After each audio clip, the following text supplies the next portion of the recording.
an experience many of us are familiar with. We'll be scrolling down on the Facebook wall and be looking at really cute memes, information, useless, perhaps it might lead to something.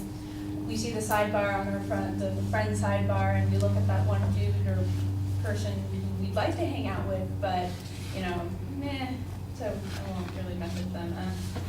And meanwhile, you have homework to do, and you feel like you're just caught in this vortex of what's known as the Facebook wall. The hot topic of social media is particularly relevant with the way that we communicate and our conceptions of how we navigate our relationships. According to the Pew Research Center, 76% of teens in America use social media, and Facebook boasts a user base of 144 billion people. While social media has a lot of undeniable advantage in the global spread of ideas and communication, and can be a great resource for moving forward professionally, millennials and college students often go on Facebook in order to create a better social life.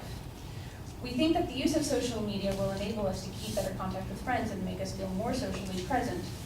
My argument today is that social media is damaging to our maintenance of a fulfilling social life. I will support this first by outlining the negative effects of social media on our emotional, behavioral, and mental health. That damage affects our social ability, and distracts us from fostering more meaningful relationships in real life. Finally, the benefits from giving up social media boast a significant increase in happiness and mental clarity. So my first point is that social media use has been found to cause a startlingly negative effect on emotional, behavioral, and mental health. Depression and decreased self-esteem and feelings of security is something to worry about when we're looking at our friends' accomplishments online. A survey of students by Grace Cho and Nicholas Edge of Utah Valley University found subjects thought other friends were happier than they actually were. Cognitive neuroscientist Joan Jonitis at University of Michigan suggested that this sets up social comparison, and his survey found that the most socially active people in real life were most negatively affected by this. Social media also puts us at risk of depression, loneliness, and anxiety.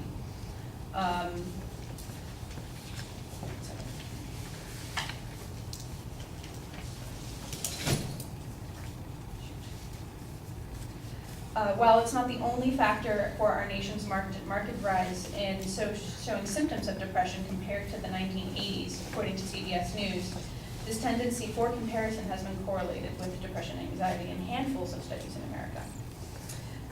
Facebook also decreases our social skills and our ability to maintain a conversation. A study at the California School of Professional Psychology found that adolescents have more social ineptitude as a result of time spent on media. They studied 30 high school students and found that their compulsive internet usage was at their average internet use was at 3.7 hours per day since the age of 7. This correlated with a decreased ability to recognize facial expressions, which are essential in functional social interaction. Furthermore, social media leads to addiction. An article in Computer Weekly explains how dopamine, the neurotransmitter responsible for motivation, cognition, reward, and addiction, is significantly stimulated by the small, fast burst of information or media that we receive from technology. As Judison Weinstank of the Professional Science magazine explains, dopamine starts us seeking. Then we get instantly rewarded for the seeking, which makes us seek more. It becomes harder and harder to stop looking at email, stop texting, and stop checking our cell phones. A study at UCLA also found that even a moderate amount of web usage altered the prefrontal cortexes significantly, even after one group who was new to web use were asked to spend 5 hours on the internet for 1 week. This article in Newsweek also references a similar study in China that found that 20 to 30% of the prefrontal cortex of video game addicts was completely dissolved. Furthermore, our 66% increase in OCD and ADHD, according to Stanford professor Dr. Abaju Abadjoud, supports this fact. It also damages, maybe I'll just, okay, ceasing the use of Facebook, my third claim, creates a significant increase in happiness and overall functioning.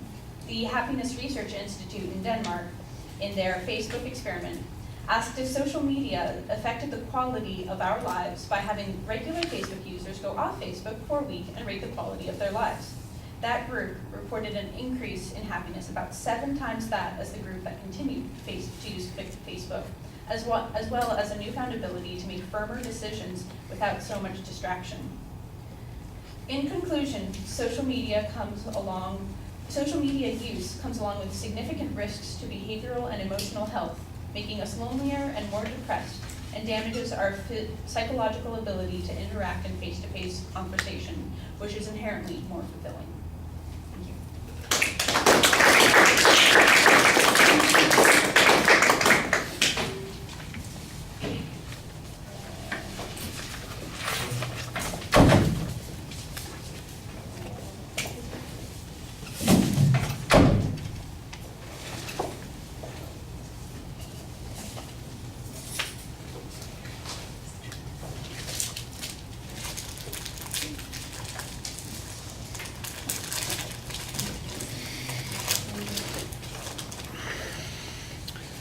All right, proposition's clear. Preview was a little bit confusing because it sounded at one point like you had 6 or 7 supporting points, and I think that's primarily because you got multiple parts in that first point, where you're right there someplace.